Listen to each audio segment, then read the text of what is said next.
Hello everyone and welcome back to the channel. Today's MTG box analysis is going to be a little bit different as we'll be comparing three different boxes to each other and looking at the totality of the three boxes. We'll start off by looking at all of the cards that we saw in the three collector booster boxes. Then we'll review non-foil and foil coverage, as well as coverage by rarity and duplication. We'll then talk about value. Initially we'll look at set value, and then we'll break down the actual value within the main set and the commander subset. Finally, we'll conclude with a summary. If you want to go deeper into the analysis and see all of the metrics for more than 125 different boxes, simply join the channel at the Give Me the Data level. Let's jump right in with a stacked look at what we've seen so far in the three collector booster boxes. Using this chart, we can see the non-foils we observed in shades of green and the foils we've seen in shades of orange. In the non-foil space, my boxes have averaged at least one non-foil Nazgul, but we did have a box that produced two. I saw between 16 and 17 showcase and 14 to 15 borderless. In the extended art space, I saw an average of 13 from the main set and 14 from the commander subset. In the foil space, I saw as little as 9, but as many as 16 cards for each of the primary colors of Magic, with an average of 13.5 cards for each color per box. I also saw between 3 and 7 showcase foils per box, averaging around 5. And I also saw between 15 and 19 borderless per box with an average of 16. Finally, in the extended art category for the commander subset, I saw between 2 and 4 cards in each box for an average of 3. By eliminating all the duplicates and comparing the contents of each box to the cards that we were eligible to see, we can assess the extent of coverage of the set. This is how the three boxes performed individually, and here's how the three boxes, when combined, performed. Within the Nazgul category, I observed 33% of the 9 potential cards featured in the set. Moreover, I encountered 22 of the 30 showcase cards, resulting in a coverage rate of 73%.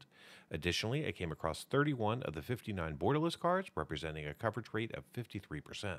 In terms of the extended art cards, I saw 31 of the 52 cards from the main set, resulting in a coverage rate of 60%, and 40 of the 106 from the commander subset, equating to a coverage rate of 38%.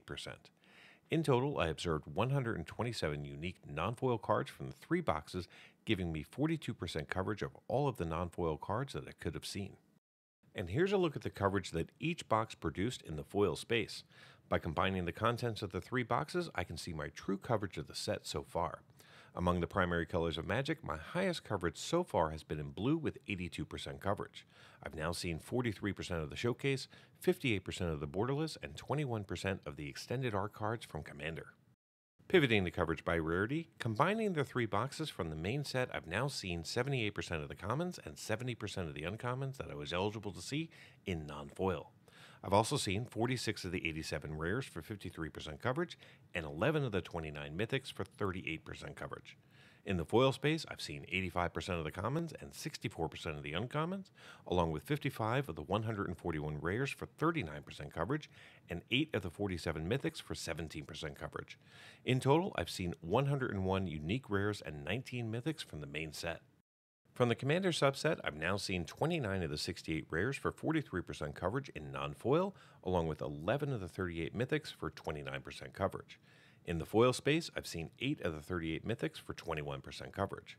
This means that I've seen 29 unique rares and 19 mythics from the commander subset, 101 unique rares and 19 mythics from the main set, for a grand total of 130 unique rares and 38 mythics in these boxes. Now, if we count duplicates, these three boxes have produced 152 rares and 43 mythics combined.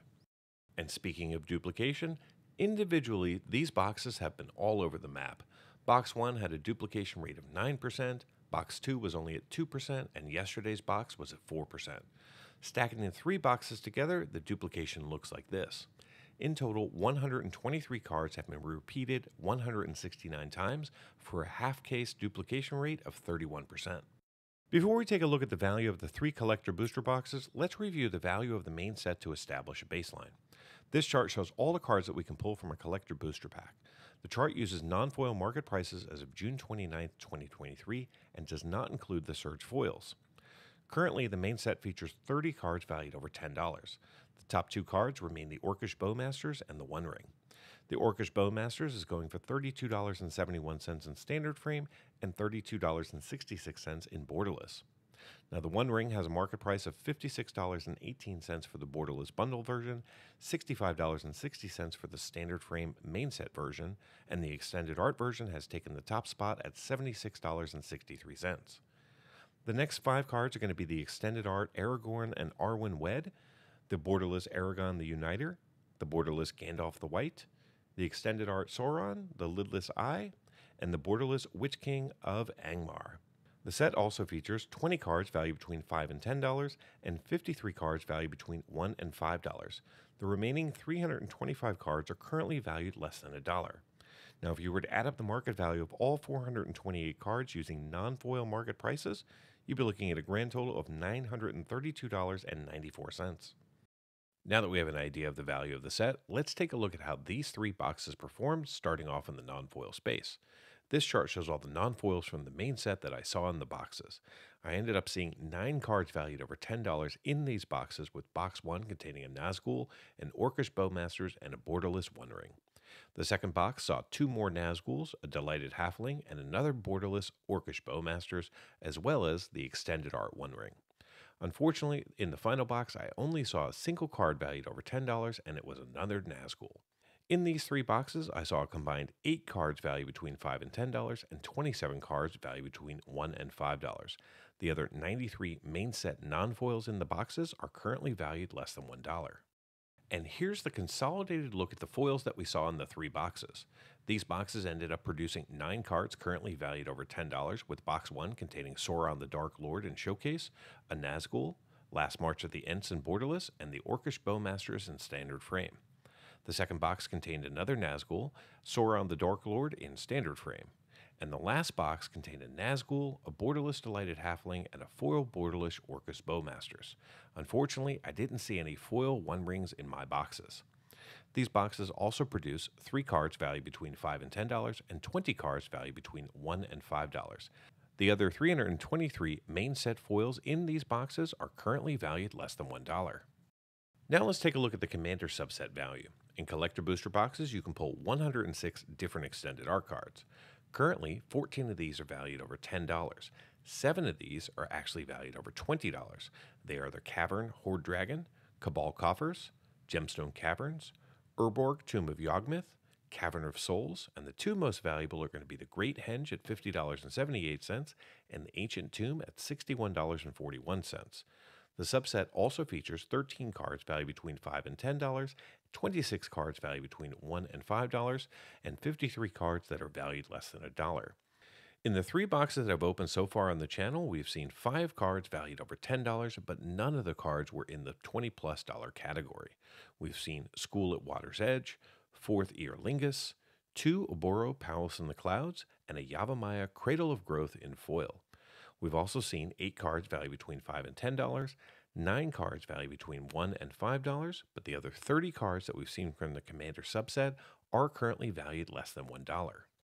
So was it worth $1,000? To answer that question, let's tally up the value that I saw in these 3 boxes.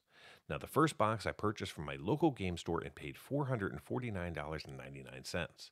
The next 2 boxes I purchased from Amazon during the pre-order season for $349.79, bringing my grand total up to $1,149.57, not including any tax. These 3 collector booster boxes contain 12 packs each with 15 cards. This gave us a grand total of 543 cards if you include the box toppers. Now, from the main set, the 36 basic lands are currently valued at $20.43. The 173 commons are valued at $24.11. The 139 uncommons are valued at $121.65, with about 80% of that coming from the 7 Nazguls. The 123 rares are valued at $316.50, and the 21 mythics from the main set are valued at $242.45. From the Commander subset, I saw $45.03 from the 29 rares and $123.59 from the 19 pack mythics and the 3 box toppers. Add it all up, and the grand total market value for all of the cards excluding tokens is $893.70. This means that I've seen a loss of $255.87, and only 78% of my purchase price returned in card value. This puts the average value of my 3 boxes right around $298, far less than the $471 current market price. Now, for those of you interested in cards valued just over $2, the numbers look like this. In total, we saw 69 cards valued over $2 in these 3 boxes, and they have a current combined value of $729.24, which means that those 69 cards represent 82% of the total observed value. So was it worth $1,149.57? Sure. The experience was a lot of fun, and the excitement of maybe seeing $1 million card was just amazing. Am I going to double down and buy 3 more boxes? Not right now. Maybe when the one-of-one ring is found and these boxes crash, I'll buy back in. But for now, that $470 price tag for a box with $250 to maybe $350 worth of cards just isn't in my price range. Thank you so much for following me through these box openings and the analysis. Be sure to subscribe to the channel for more Lord of the Rings and many other Magic sets, including Commander Masters. I can't wait. Get early access to videos, download the analysis for every box open on the channel, and personally DM me, just like these fine people, all by becoming a member of the channel through YouTube or over at mtgboxanalysis.com. You'll find links in the description. Until next time, do something amazing.